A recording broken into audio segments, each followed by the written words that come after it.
ਪਿਆਰੇ ਸਾਥੀਓ, ਸਵਾਗਤ ਹੈ ਤੁਹਾਡਾ ਆਪਣੇ YouTube channel Punjab exam warrior ਦੇ ਉੱਤੇ। ਦੋਸਤੋ, ਜਿਸ ਟੌਪਿਕ ਬਾਰੇ ਅੱਜ ਆਪਾਂ ਚਰਚਾ ਕਰਨ ਜਾ ਰਹੇ ਹਾਂ, ਉਸ ਟੌਪਿਕ ਦਾ ਨਾਮ ਹੈ ਨਾਗਰਿਕਤਾ।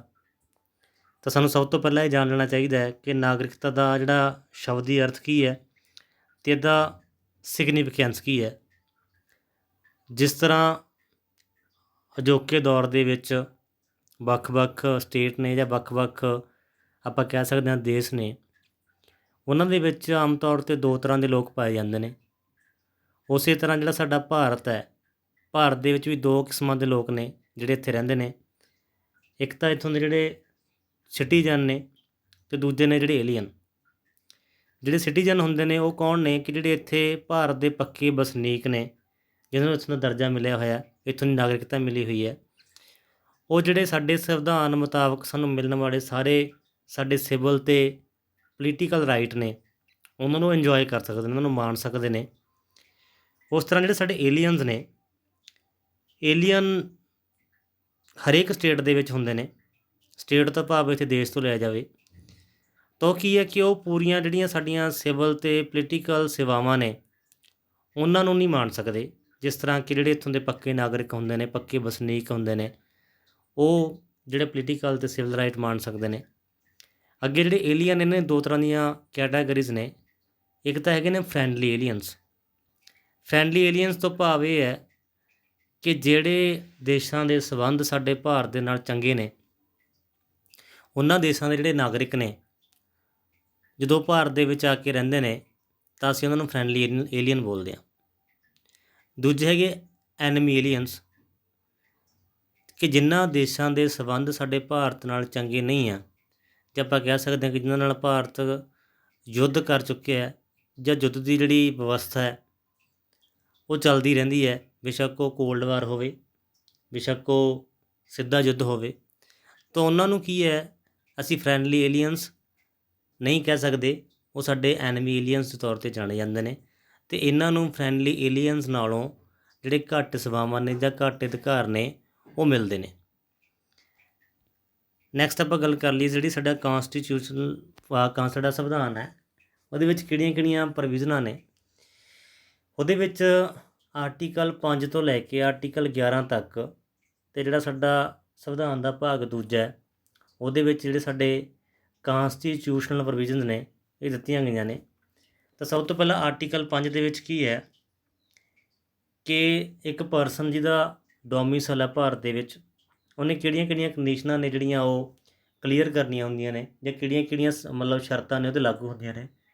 ਪਹਿਲੀ ਗੱਲ ਤਾਂ ਇਹ ਹੈ ਕਿ ਉਹ ਭਾਰਤ ਦਾ ਨਾਗਰਿਕ ਹੋਣਾ ਚਾਹੀਦਾ। ਦੂਜਾ, ਜੇਕਰ ਉਹਦੇ ਪੇਰੈਂਟਸ ਨੇ, ਉਹਨਾਂ ਦਾ ਜਨਮ ਹੈ ਜਿਹੜਾ ਉਹ ਭਾਰਤ ਦੇ ਵਿੱਚ ਹੋਇਆ ਸੀਗਾ, ਤਾਂ ਵੀ ਅਸੀਂ ਉਹਨੂੰ ਡੋਮੀਸਾਈਲ ਦਿੰਦੇ ਹਾਂ ਭਾਰਤ ਦਾ। ਤੀਜੀ ਗੱਲ ਇਹ ਹੈ ਕਿ ਜੇਕਰ ਉਹ ਆਰਡੀਨਰੀ ਰੈਜ਼ੀਡੈਂਟ ਸੀਗਾ ਇੰਡੀਆ ਦਾ 5 ਸਾਲ ਇਮੀਡੀਏਟਲੀ ਫॉर ਦਾ ਕਮੈਂਸਮੈਂਟ ਆਫ ਦਾ ਕਾਂਸਟੀਟਿਊਸ਼ਨ, ਕਿ ਜਦੋਂ ਸਾਡਾ ਸੰਵਿਧਾਨ ਬਣਿਆ ਉਸ ਤੋਂ ਪਹਿਲਾਂ 5 ਸਾਲ ਜੇਕਰ ਉਹ ਭਾਰਤ ਦੇ ਵਿੱਚ ਰਿਹਾ ਤਾਂ ਉਹਨੂੰ ਅਸੀਂ ਭਾਰਤ ਦੀ ਜਿਹੜੀ ਸਿਟੀਜ਼ਨਸ਼ਿਪ ਹੈ ਉਹ ਦਿੰਦੇ ਹਾਂ ਅਤੇ ਮੰਨਿਆ ਜਾਂਦਾ ਉਹ ਭਾਰਤ ਦਾ ਜਿਹੜਾ ਨਾਗਰਿਕ ਹੈ। ਅੱਗੇ ਆਰਟੀਕਲ 6 ਦੇ ਵਿੱਚ ਕੀ ਹੈ ਕਿ ਜੇਕਰ ਕੋਈ ਵਿਅਕਤੀ ਪਾਕਿਸਤਾਨ ਤੋਂ ਭਾਰਤ ਦੇ ਵਿੱਚ ਆਇਆ ਜਾਂ ਉਹਦੇ ਜਿਹੜੇ ਪੇਰੈਂਟਸ ਸੀ ਜਾਂ ਉਹਦੇ ਗ੍ਰੈਂਡ ਪੇਰੈਂਟਸ ਸੀਗੇ ਜਦੋਂ ਸਾਡਾ ਭਾਰਤ ਅਨਡਿਵਾਈਡਡ ਸੀਗਾ, ਵੰਡਿਆ ਨਹੀਂ ਸੀਗਾ, ਤਾਂ ਜੇਕਰ ਉਹ ਜਿਹੜੀਆਂ ਆਪਾਂ ਅੱਗੇ ਸ਼ਰਤਾਂ ਪੜ੍ਹ ਰਹੇ ਹਾਂ ਇਹ ਸ਼ਰਤਾਂ ਪੂਰੀਆਂ ਕਰਦਾ ਤਾਂ ਅਸੀਂ ਉਹਨੂੰ ਭਾਰਤ ਦਾ ਨਾਗਰਿਕ ਮੰਨ ਸਕਦੇ ਹਾਂ। ਪਹਿਲੀ ਗੱਲ ਤਾਂ ਇਹ ਹੈ ਕਿ ਜਿਹੜਾ ਇਹ ਕੇਸ ਹੈ, ਜੇਕਰ ਉਹ 19 ਜੁਲਾਈ 1948 ਤੋਂ ਪਹਿਲਾਂ ਇੱਥੋਂ ਮਾਈਗਰੇਟ ਹੋਏ ਤਾਂ ਜਿਹੜਾ ਉਹ ਬੰਦਾ ਉਹ ਭਾਰਤ ਦਾ ਜਿਹੜਾ ਨਾਗਰਿਕ ਹੈ ਉਸ ਡੇਟ ਤੋਂ ਅਸੀਂ ਉਹਦੀ ਮਾਈਗ੍ਰੇਸ਼ਨ ਤੋਂ ਉਹਨੂੰ ਮੰਨ ਸਕਦੇ ਹਾਂ। ਜਾਂ ਦੂਜੀ ਗੱਲ ਇਹ ਹੈ ਕਿ in case he migrated to India on after July 1948 he had been registered as a citizen of India. ਜੇ ਇਹ ਡੇਟ ਤੋਂ ਬਾਅਦ ਉਹ ਮਾਈਗਰੇਟ ਹੁੰਦੇ ਨੇ ਤਾਂ ਆਪਾਂ ਉਹਨੂੰ ਹੀ ਭਾਰਤ ਜਿਹੜਾ ਨਾਗਰਿਕ ਆ ਉਹਨੂੰ ਐਜ ਏ ਰਜਿਸਟਰ ਦੇ ਤੌਰ 'ਤੇ ਕਰ ਸਕਦੇ ਹਾਂ। ਅੱਗੇ ਸਾਡੇ ਕੋਲ ਆਰਟੀਕਲ 7 ਹੈ। ਆਰਟੀਕਲ 7 ਦੇ ਵਿੱਚ ਕੀ ਹੈ ਕਿ ਜੇਕਰ ਕੋਈ ਪਰਸਨ ਸੀ ਜਿਹੜਾ ਉਹ ਪਾਕਿਸਤਾਨ ਨੂੰ ਮਾਈਗਰੇਟ ਕਰ ਗਿਆ ਭਾਰਤ ਤੋਂ 1 ਮਾਰਚ 1947 ਤੋਂ ਬਾਅਦ, ਪਰ ਬਾਅਦ ਦੇ ਵਿੱਚ ਉਹ ਇੱਥੇ ਦੁਬਾਰੇ ਮੁੜ ਆਉਂਦਾ, ਦੁਬਾਰੇ ਆ ਕੇ ਆਪਦੀ ਰੀਸੈਟਲਮੈਂਟ ਕਰ ਲੈਂਦਾ, ਤਾਂ ਉਹ ਵੀ ਭਾਰਤ ਦਾ ਜਿਹੜਾ ਨਾਗਰਿਕ ਹੈ ਆਰਟੀਕਲ 7 ਦੇ ਮਤਲਬ ਅਧੀਨ ਜਿਹੜਾ ਉਹ ਮੰਨਿਆ ਜਾਂਦਾ ਹੈ।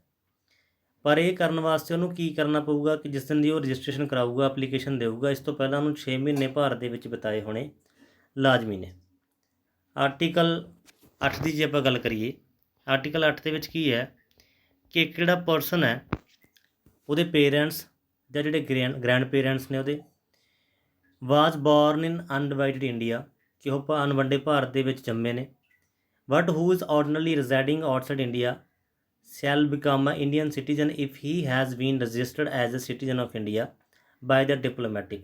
ਜੇਕਰ ਉਹ ਡਿਪਲੋਮੈਟਿਕ ਆਧਾਰ ਦੇ ਉੱਤੇ ਭਾਰਤ ਦਾ ਵਿੱਚ ਮਤਲਬ ਆਉਣਾ ਚਾਹੁੰਦਾ ਰੀਪ੍ਰਜੈਂਟੇਟਿਵ ਦਾ ਉੱਤੇ, ਤਾਂ ਅਸੀਂ ਉਹਨੂੰ ਭਾਰਤ ਦੀ ਨਾਗਰਿਕਤਾ ਜਿਹੜੀ ਉਹ ਦੇ ਸਕਦੇ ਹਾਂ।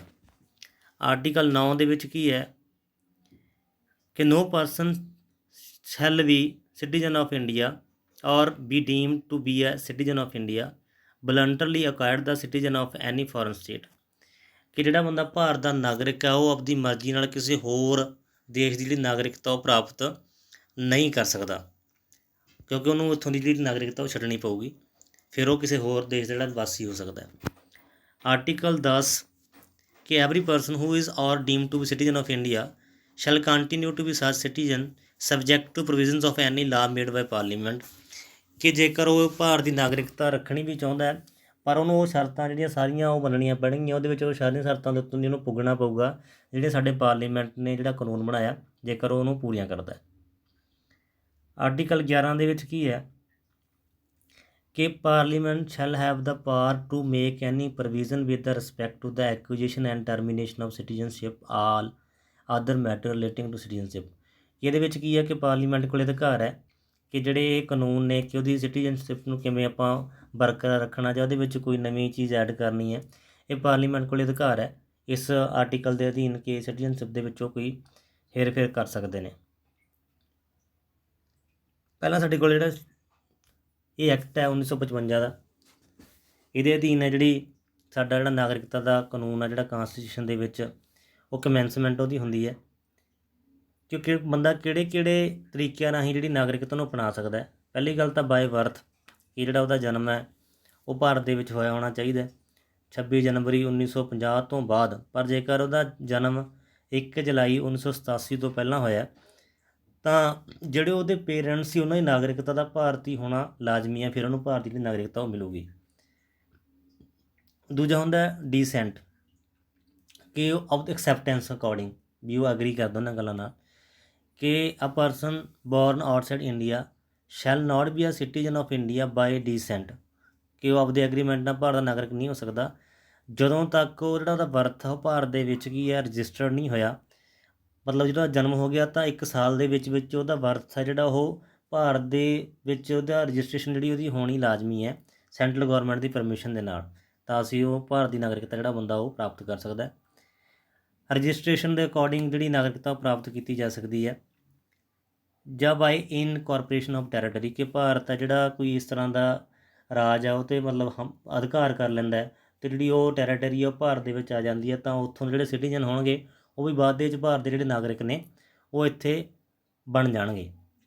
ਨੈਚੁਰਲਾਈਜੇਸ਼ਨ ਕੁਦਰਤੀ ਤੌਰ ਦੇ ਉੱਤੇ ਇਹਦੇ ਵਿੱਚ ਆ ਗਿਆ। ਕਿਹੜੇ ਤਰੀਕਿਆਂ ਨਾਲ ਜਿਹੜੀ ਨਾਗਰਿਕਤਾ ਉਹ ਗਵਾਈ ਜਾ ਸਕਦੀ ਹੈ।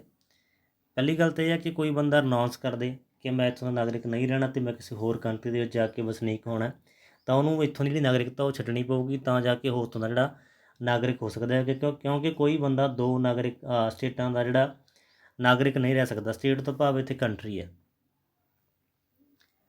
ਅਗਲੀ ਜਿਹੜੀ ਗੱਲ ਹੈ ਬਾਏ ਟਰਮੀਨੇਸ਼ਨ, ਕਿ ਕਿਸੇ ਬੰਦੇ ਦੀ ਜਿਹੜੀ ਸਿਟੀਜ਼ਨਸ਼ਿਪ ਹੈ ਉਹ ਟਰਮੀਨੇਟ ਕੀਤੀ ਜਾਂਦੀ ਹੈ। ਟਰਮੀਨੇਟ ਦਾ ਭਾਵ ਕੀ ਹੈ ਕਿ ਜੇਕਰ ਕੋਈ ਬੰਦਾ ਪਹਿਲਾਂ ਇੱਥੇ ਨਾਗਰਿਕ ਸੀਗਾ, ਜਦੋਂ ਭਾਰਤ ਨੂੰ ਛੱਡ ਕੇ ਕਿਸੇ ਹੋਰ ਦੇਸ਼ ਵਿੱਚ ਚਲਾ ਗਿਆ ਅਤੇ ਉੱਥੇ ਨੂੰ ਪੱਕੀ PR ਮਿਲ ਜਾਂਦੀ ਹੈ, ਤਾਂ ਇਸ ਤੋਂ ਬਾਅਦ ਉਹਦੀ ਜਿਹੜੀ ਨਾਗਰਿਕਤਾ ਭਾਰਤ ਦੀ ਉਹ ਆਟੋਮੈਟਿਕਲੀ ਕੀ ਹੈ ਉਹ ਖਤਮ ਹੋ ਜਾਂਦੀ ਹੈ।